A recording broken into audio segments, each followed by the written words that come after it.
Vecchia, and this is Tom Chaplin, and we are your coaches. Today, we are going to talk about salary negotiations. So welcome to our part of our job workshop series. And today it's all about how to get more money, how to ask for a raise, how to make sure that you're getting your worth and where to check it. So all kinds of stuff like that. And that's what we're going to talk about today. And we're I guess assuming that you may have seen some of our earlier videos on the like interviewing, how to have a successful interview and all the steps that go along with that. And some of those that we talked about then, some of those steps will come in really handy when you're negotiating salary. So this for both of us, this is one of our favorite topics, is helping people to negotiate a higher salary, which is what everybody wants. So that's generally what everybody's looking for, and to be paid what they feel they're worth. So right. That's what we're here for. That's what we want to talk about. So and one of the things before you take over for this slide, he's right. We mentioned this in a number of our workshops, and it is one of those things that some people leave their jobs because they don't feel they're getting paid what they're worth. And maybe there was something that they could do about it, maybe not. But it is an important topic to understand what it all means. And that's kind of what we're going to go through today. What you should do and when, what it all means, what's all encompassed in some of it. And it's not just like salary negotiation when you are trying to get a new job, but at any time. So, okay, take it. I had to put in my 2 cents, Tom. And salary, it's getting a higher salary is not the most important thing for every single one of us. Some people, they're more aligned with the work that they do, and that's what's most important. There are certain careers where you're probably, this is what the market will pay. This is the market value. I am being paid what I'm worth. And leaving your company may not necessarily give you the boost that other people get. Industry, the work that you do plays a big role. But for most people, especially if you are someone who has a difficult time negotiating salary for yourself, or you feel like you've been underpaid, you haven't been paid what's fair. A lot of times people start out in jobs. I mean, this is a trap a lot of people fall into when you graduate college, you go to work for a company, they start paying you a salary, the starting salary that they pay most people, and then you may get promoted, and then you get an increase, and then you may get promoted again and you get another increase. But what's true, what the reality of that is if you were to leave, you might be able to make more money, with that same type of promotion, with something comparable. I don't know if I should say always, but for a lot of times, a lot of situations, a lot of companies will have this kind of stigma about the person they've hired and always see you as, still in this entry-level position, even though you have evolved far beyond that. So, and that's one of those situations where you end up feeling like you're underpaid. I'm doing so much more now. I could make a lot more money somewhere else, but how do I get that? That is so very true. And in my first real job, and I'm not counting McDonald's or Shoetown when I was in high school, but my first real job, I ended up teaching myself programming. So I went from like data entry and just, clerical stuff into a programming status. I was a programmer, but because I started out at a clerical level, even after I was programming for a couple of years, I needed to leave to make more money. There was no way that I was just going to get merit increases and little promotions to equal whatever the market was market was paying. And in some cases, it's never going to happen in the organization in which you're in. Right. Depends on how you started. You are absolutely correct with that one. Yeah. And that's funny because I did not know that about you. And I had the same experience. I pretty much taught myself programming and learned it on the job. Oh, me too. We have so many things in common. I can't believe we never talked about that one. I know, I didn't know that. It was the same thing for me. They always saw me as this person who just started after Right. college. Even And, like 5 years later, it just didn't matter. and I was doing pretty well. So, that was when I left. But anyway, your situation may be totally different, but those are some very common ones. One thing to keep in mind when it comes, we all look at salary as what we're being paid, the amount of money that we're taking home. But there is one of the things that one way of looking at it is as a total compensation package, because there are a lot of things that actually go in to your salary, such as vacation and health, medical insurance, and training, education reimbursement, any mentoring that you might want to get, you might be able to get in the job. What does the career path look like? Is this is the career path something that has a lot of potential for you to grow? So those are things to keep in mind, and the salary that you negotiate with the employer is costing the employer more than what the amount that you actually are talking about. It can be anywhere from it can be like a 25% up to sometimes almost 50% more than your salary. It can, and there are companies that have incredible compensation plans. It's like the perks just go on and on and on and on, and you can, they're spending a lot of money on their employees, and there's something you have to count that. You got to factor that in. You absolutely have to. Yeah, that's really, that's definitely something to look at when comparing, like you compare an offer from one company to an offer from another company, and how do their benefits. For me, vacation was always important, but for you, it might be something else. It might be something like training or being able to work from home. But no, and you're right. When I left Millennium, I had been there for 17 years. I was up to 4 weeks vacation. I was not willing to give that up no matter where I went. So that was a negotiating piece coming in. Salary wasn't as important. I mean, it's important, but I wanted the time off. So I went to McCormick. That was the number one thing I wanted to talk about. I didn't want to lose. I didn't want to go back to 2 weeks or 3 weeks, but I was coming in as a director, and normally they start them at 3 weeks. And I said, I want 4. And they said, we always give off a week between Christmas and New Year's. Will that be okay? It's set in stone, but you'll have 3 weeks on your own and 1 week between Christmas and New Year's. Sold. Yeah. That's I never got lucky enough to work for a company like that. I always had to work. But you have to stay long enough. But those kind of things are great perks. And they count, they matter. It's paid vacation time. And you're not taking off and not getting paid. You're getting paid for the time that you are not there. And that's huge. So if vacation is something that's at the top of your list, as for me, it was at that time.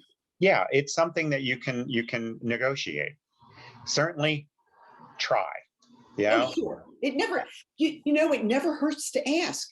The people that don't get what they want, and never ask about what they want have no idea whether they would have or not. And then they're miserable Right. afterwards. The Yeah. worst they can do is say, no, we can't. Like for McCormick, we can't give you a flat 4 weeks, then plus the week between Christmas and New Year's, you're getting 5 weeks, and we can't do that. But we'll give you 3 and 1.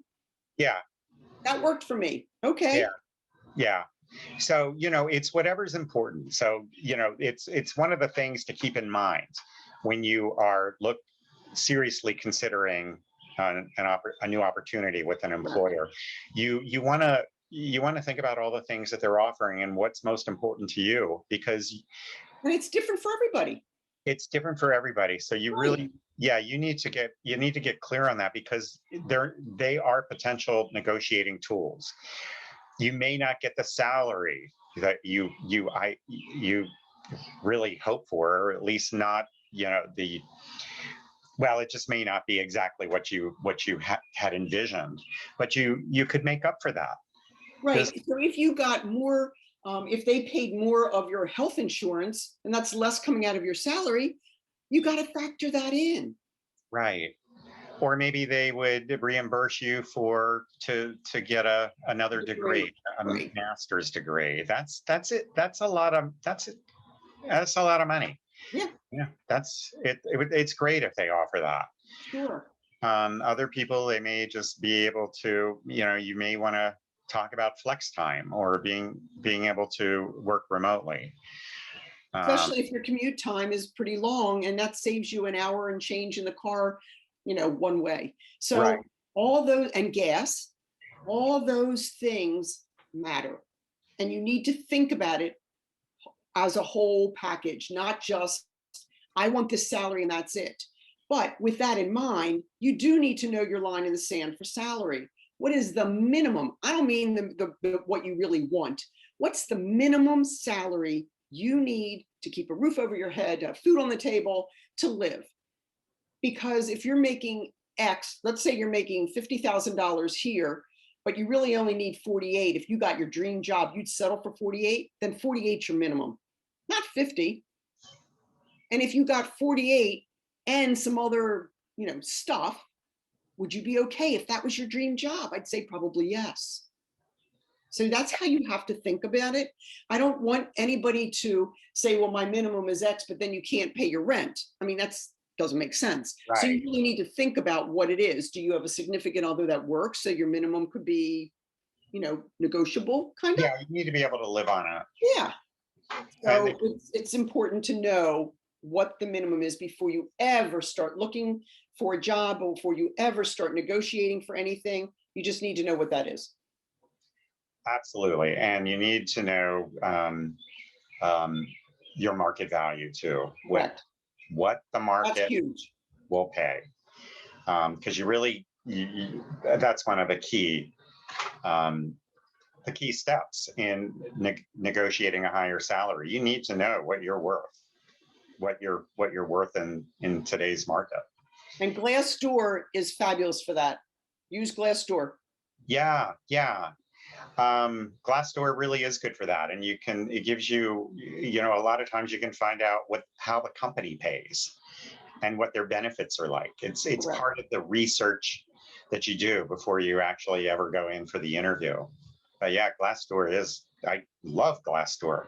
You can find out all kinds of things. Whether you should actually work there or not sometimes too.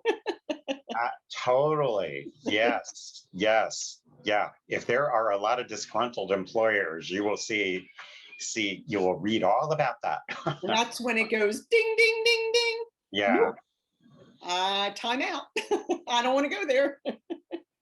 So, another thing that we want to just address is that they're really, and there have been a lot of studies done on this. Harvard Business Review did a research project a number of years ago, and then they published an article on their findings about how typically women don't negotiate a higher salary like men do, and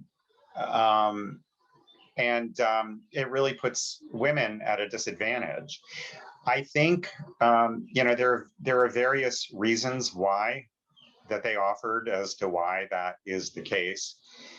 But honestly, I think when you follow the steps that we're talking about here, where you assess your market value, you're clear on your success stories.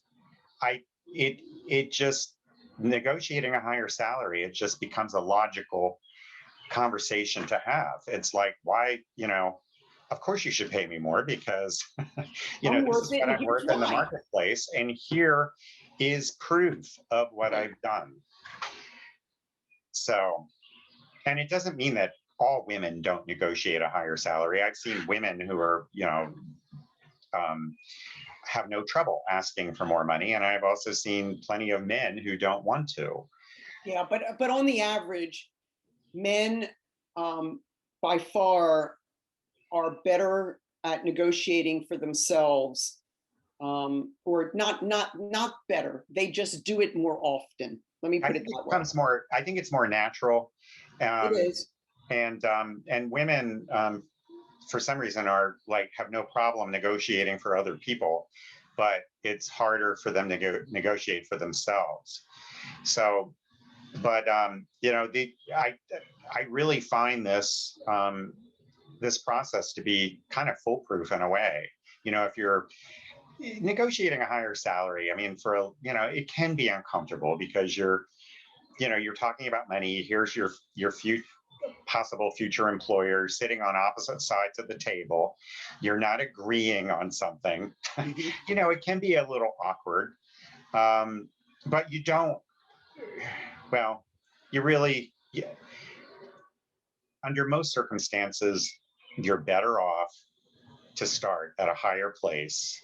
In the long run, you Yeah, are. meeting of the minds. Yeah. And Well, and I think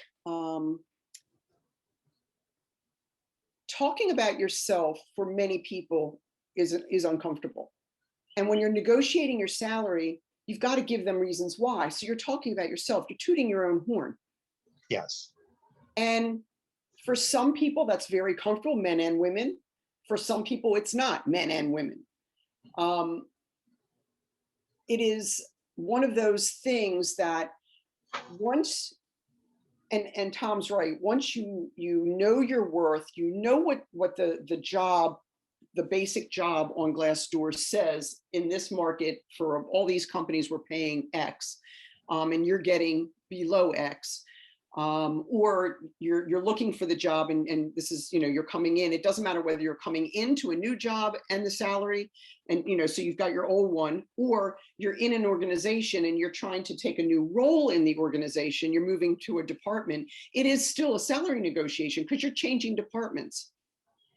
You don't have to just take what they're offering, but you need to know what that job really is worth, what you've done in your old position, old job, old company, or same company, old job.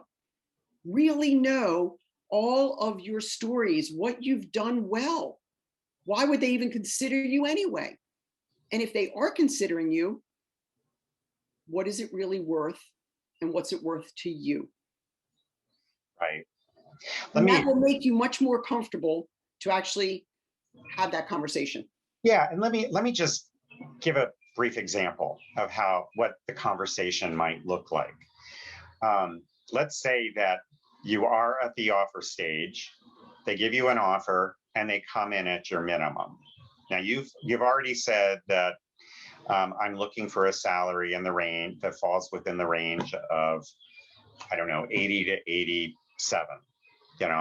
Based on my skills and experience, this is what the market will pay, somewhere between 80 and 87. And those are the type of positions that I'm currently considering. So if they come back at 80, let's just say they're coming back at your minimum. Always negotiate that.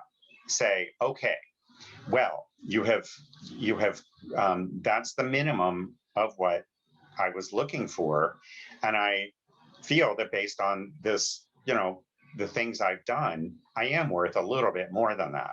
Of course, 80, I would I said that I would be fine with that. But here's what I've done. The market will go up to the will pay up to 87 for what I've done.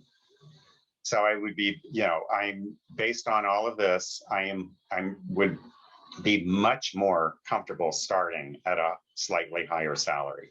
And even with that, I would say, give them a number at that point. Say, based on what I've done, I would be much more comfortable at 83. Absolutely. Yeah, you're right. Or Absolutely. 84, Always keep whatever. a And number. let them come back again. You don't want to hit the 87 because that's probably going too far, but split it.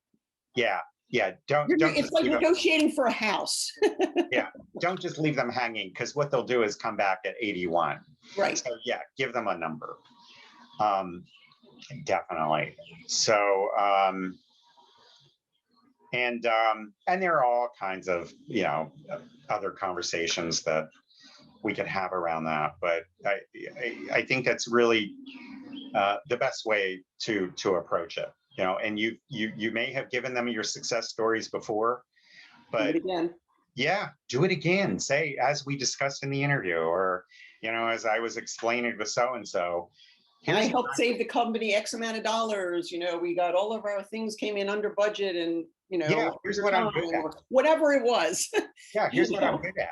I mean, a client I'm working with now, that's one of her negotiating tools that she drags out of her toolbox every single time. And she says, one of the things I've always done is, like you said, save the company money.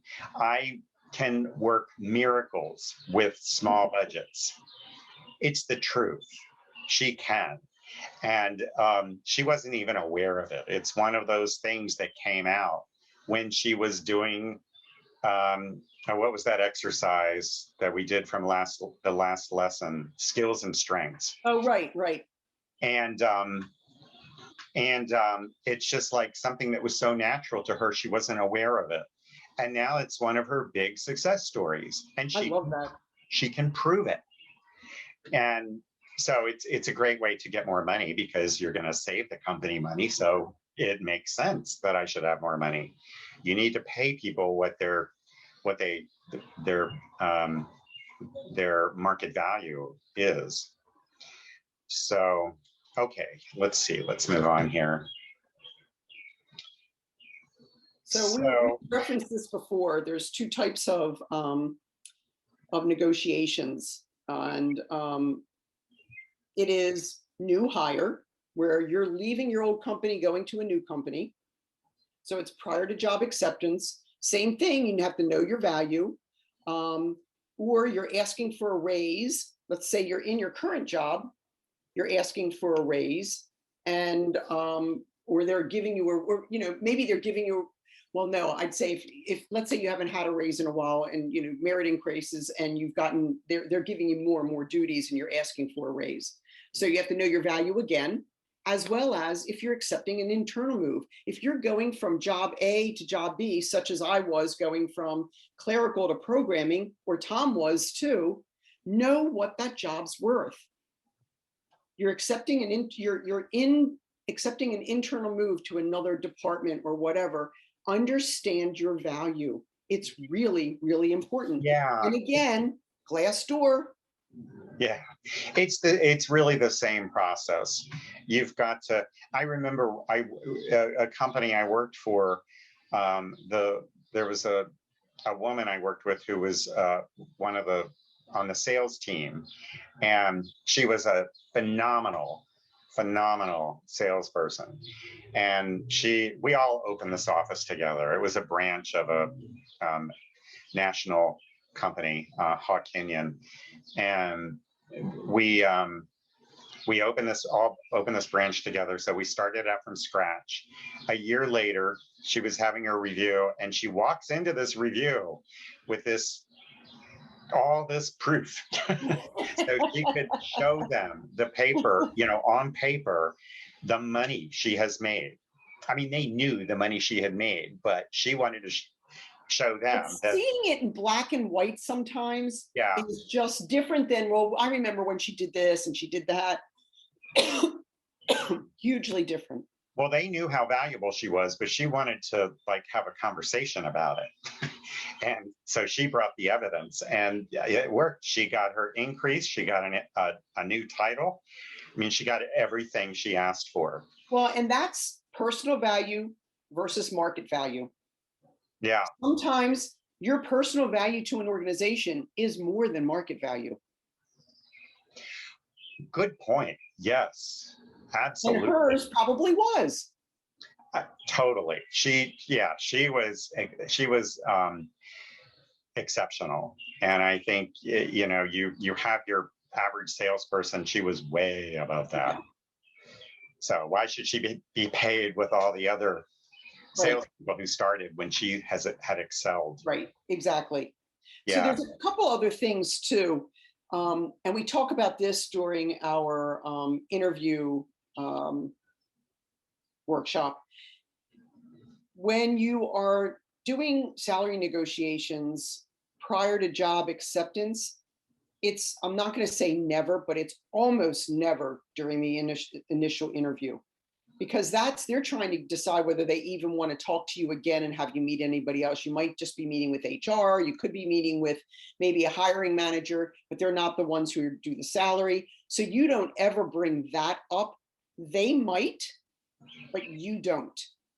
So the salary negotiations come back after, when they're trying to negotiate your hiring, not during initial interviews. That's number one on when you're looking for a new job. That's just an FYI.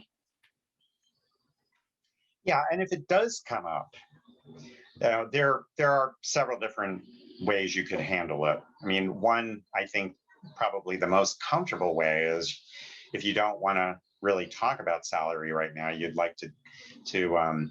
defer, delay,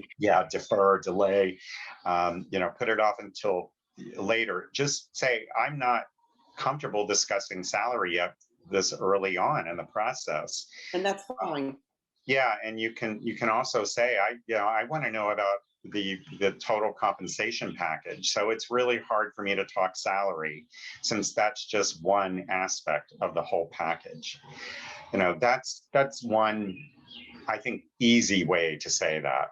It is. And typically, the only person that's going to bring it up early during a first interview is a very inexperienced manager. Yeah. Somebody Yeah. with experience would never do that. Somebody without experience would. So then you have to manage your interview. And that's exactly what Tom just showed you how to do. Yeah. Showed you how to do. Yeah. And that's actually another topic that could be really, really good. There are a lot of people who interview who are not very experienced. No, they And just got hired into a management position and then thrown in, and all they know is from HR. Don't ask about ethnicity, don't ask about religion, Yeah. don't ask about political things, and these are illegal. And other than that, they're just Yes. thrown to the wolves. So sometimes you have to manage your interviewer. That's all the information that we're giving you here. So you should be in a position where you can, you being able to recognize when your interviewer, if you're not able to deliver your success stories, you need to be able to find an opening where you can, don't wait for the questions. Don't wait for the perfect question. Make your own opening. Yes. So another thing is, don't ever negotiate with ultimatums. You Oh, will yeah. lose. What's an example of that? Well, if you see that your buddy's making more or whatever, and you say, I want his salary or I'm leaving. Well, maybe your Yeah. job is replaceable. Well, everybody is replaceable. Everyone. So Usually don't when ever think, Yeah. don't ever think they can't replace me. I don't care if you're a CEO, everybody's replaceable. It might take time and it might take some training, but you are replaceable. So if you make an ultimatum and they get their back up, they might say, bye-bye, don't let the door hit you. And guess what? You haven't even updated your resume. You haven't done any looking to see, is it going to be harder for me to get a job at this price or not? So ultimatums, I mean, I guess sometimes they can work, but unless you are willing to get fired and escorted out right then and there, or them to take you up on it, it just doesn't make any sense. Don't do No, that. And you know, and in a situation like that where you find out somebody is making more money, like one of your colleagues, certainly that could create some bitter feelings, but you've got to put them on the back burner when if you're going to negotiate. You can't. That's not the best way to go about it. You can bring them into it because you have no idea. I mean, they could have more experience. They could have been there longer. What somebody else is making has nothing to do with you. Right. We're negotiating for you. And Right. even if they don't give you, if you go in looking for a raise and you can prove it on Glassdoor and they say no, you don't say, well, then I'm gonna leave. Just if you realize that you really want that money and now you're not gonna get it, in the background, you start looking for a job. Yeah. Just And ultimatums, you're burning a bridge and you never know who you're gonna be working for in some other job. It's just, you just can't do it. no, and it comes back to you've always got to be able to do your research and find out what the market will pay. Maybe that person is being paid way too much. And They came in at a higher salary and now they're regretting it, but that's the end of that. You can't do anything. And they're not happy with the salary. You never know. There's so many different situations. But yeah, an ultimatum is never a good idea. I've seen people give ultimatums and they get walked out the door. Oh yeah, it's just. I'm not sure I've ever seen an ultimatum work. That's what I said. I guess they could, depending on who it was or what, but it is usually you're setting yourself up for failure. And typically, if you're going to give an ultimatum on anything, whether it's salary or anything else, be willing to lose that job. When in one of the first jobs that I had, and this was at the quality data thing where I went and learned programming, I was a supervisor of the clerical people for a while. And this person, one of our accounting firms came in with some stuff for us to do. And I handed it up to this one woman, Rita, and I said, can you do these? And blah, blah, blah, blah, blah. And she said, well, I did it last time. It's all clerical. Who cares? Yeah. And she said, I'm not doing it. Give it to somebody else. Oh, man. And I was young. And I said, wait a minute, are you telling me you're not going to do this job? She said, no, I'm not going to do it. So I stood there and I walked out of the room. It's like, well, now what do I do? I ended up on fire. I asked her again, are you refusing to do this job? Yep. Okay, come with me. And she got fired. Yeah. Yeah. She didn't really give me an ultimatum, but she refused to do something. It's just, that does not, that never helps your cause. Never. No, it doesn't. And I think, I don't know if I'm jumping the gun here, but I think I guess this is, maybe we could call it a cousin of an ultimatum.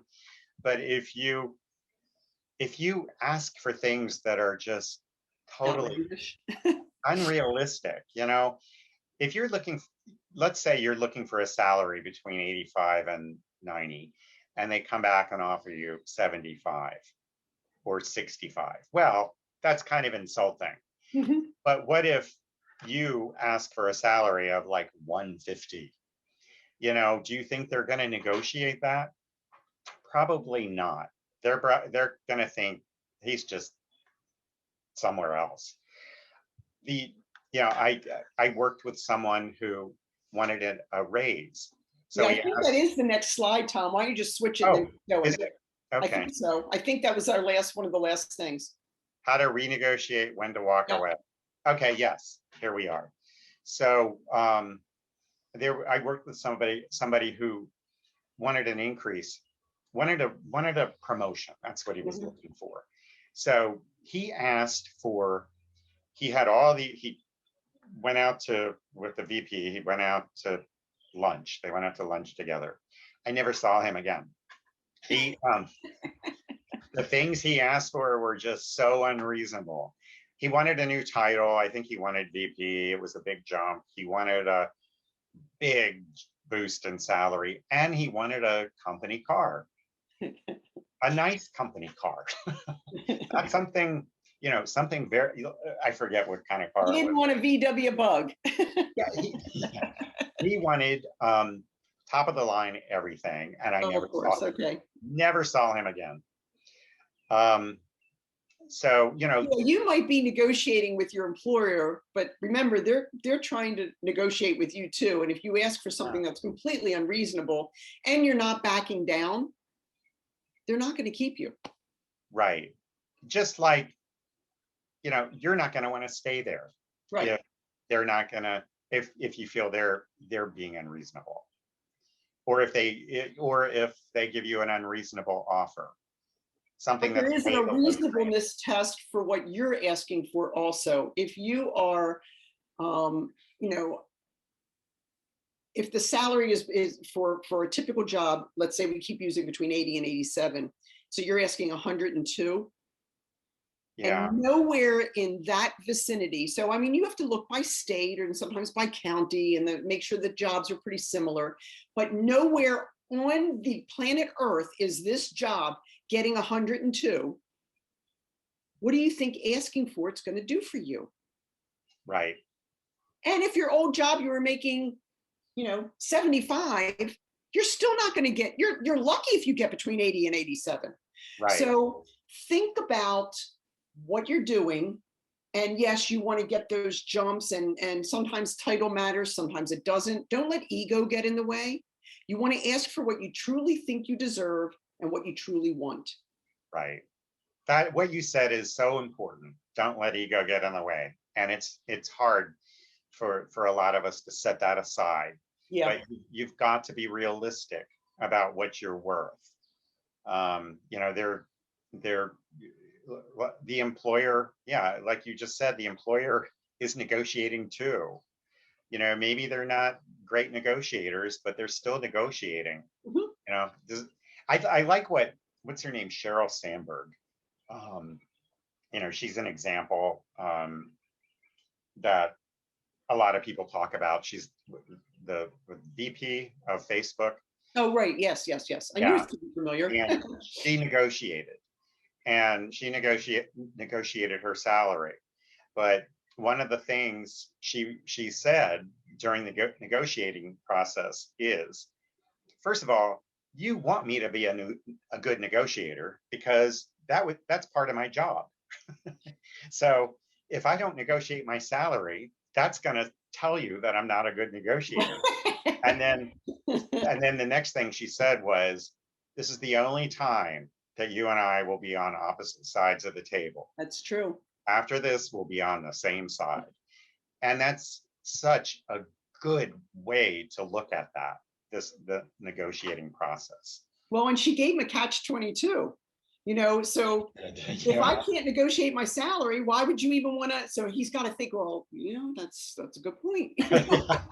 I'm Yeah. damned if I do, I'm damned if I don't. What do I say to that? Yeah, you're right. The other thing is, if the salary is below your minimum, you can always ask for a review. If you are coming into a new position or transferring within the same company, whatever it is, you can always ask for something a little further down the road. Say, Absolutely. I know this is new and I'm learning a slightly different role. How about if we meet in 6 months, so that if I'm doing the job and meeting expectations, that you would give me an increase to the minimum that I was asking for before. I love that. Yep. Why not? Absolutely. You have nothing to lose. Get creative Always with negotiate. requests. Yeah. And so in that situation, the employer may come back and say, you don't have all the experience that this position requires, but we'd still like to make you an offer. So we're going to offer you 75. So, okay, that's below my minimum. Do I walk away or do I negotiate it? Right. It's not that far below your minimum. Right. And if you negotiate it, get it in writing. In the offer letter, they can say, we will renegotiate at 6 months. If you are meeting the standards that we expect, we will raise your salary to X. Yes. Always think about get it in writing. Get it in writing, but always think about what you can negotiate. Always. I mean, one approach that I like to take is they can't say no to everything. That's a good point too. They gotta acquiesce sometime. Yeah. So just, if they say no 3 times to something, the fourth one's gonna be a winner. Yeah. I mean, just keep going. Right, right. And you know when the offer isn't right, if it's insulting or if it's really below, if we're doing the 80 to 87 and you do have all the experience and the market value is 80 to 87, and there's nothing really in your um, resume or in your background that should be holding you back, your education, you meet all the criteria, and they're coming in way lower, let's say 75 or 70. Um, if it really is almost insulting to you, it's your personal decision whether that's insulting or not. And if you take it as an insult instead of trying to renegotiate it, then you may be losing. So you always try. If they still are sticking and it's way below whatever your line in the sand is, don't take that job, Right. because you're going to start thinking about how much money you lost every day you go to work, and you're going to be miserable. And 6 months from then, you're going to be looking for another job. So really think about whether you take it or walk away. And it's your decision, no one else's, but you need to look at the consequences. And if it's really less than your minimum and less than you think market value is, think about whether you should walk away or not. Very important. Absolutely. You know, and it's the same as, you know, it's the same approach we use for everything pretty much. You know, when I sold my house Yeah. in in um in Virginia, the um put it on the market and I had an offer the next day. This was several years ago. And but it was way below. And I'm like, are you kidding me? I don't think so. You know, maybe if the house had sat on the market for 6 months and that offer came in, then okay, possibly. But not the first 24 hours. No. And so we didn't even address it. You know, it was like, no, nope, don't want it. Yeah, I mean, it's there are tactics, and some people come in really lowballing, like on a car, on a house, salary. It's no different. It's all negotiation. And lowball in some cases work, but it can't be so low that it's ridiculous. Then it does just the Yeah, opposite. yeah, it can be insulting. One Yes. thing I would always do though, I mean, I can't think of a situation where I wouldn't do this. I think it's important to always start out the conversation by saying thank you for the offer. Yeah. You know, I Oh, really, absolutely. I don't care what the offer is. That's correct. yeah, I And can't then give think them of a the reasons why situation. you won't accept it or you will accept it, whatever. But yes, because it's still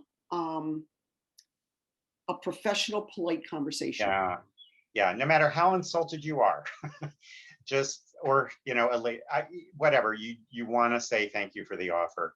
I've given offers to people before where the first response is, "Can you do more?" And it's such a turnoff. You're not even negotiating it right. Right. um, you know, and don't ever ask, "Can you do more?" Because it may, you know, you're setting yourself up for a Or no. yeah, I could do a scooch. Here, how about another dollar? Yeah, I'll give you a scooch more. Yeah. Yeah, I'll Oh, give you a scooch out the door. yeah. So, All right, so okay, we're at the end. we are. Well, I We're at hope the you've end of enjoyed another this. workshop. Yeah, I mean, you know, I think if there's last words of advice that I have to give is to just practice, you know, get you feel more comfortable going into an interview when you are prepared. Mhm. So know what, do your research on Glassdoor. There are other sites. You know, there's salary.com, but there are other sites as well. Um, and I personally love Glassdoor because it's like a It's a lot of gold, information. It's gold great. mine for, Mhm. yeah, finding out all kinds of good stuff. So, um, and just be prepared, you know, rehearse your success stories. Think about how you're going to use them in the salary negotiation. It's like anything else. The more prepared you are, the more comfortable you will be, and the more obvious it will be to the person that you're speaking to. So if you're comfortable, try doing negotiation with a friend, a family member, in front of the mirror. It doesn't matter where, but he's absolutely right. In your negotiation, you're going to have to spout out some of your success stories. So be comfortable with all of that. Be comfortable with talking about yourself. It will make all of it so much easier. I know when I first started coaching, I had never had to give prices for anything. I was never in sales before. I was a programmer, I was a director, or, manager. I worked with people all the time, but I never had to say, well, this is this price and, you're buying this product from our company kind of stuff. I had to with coaching.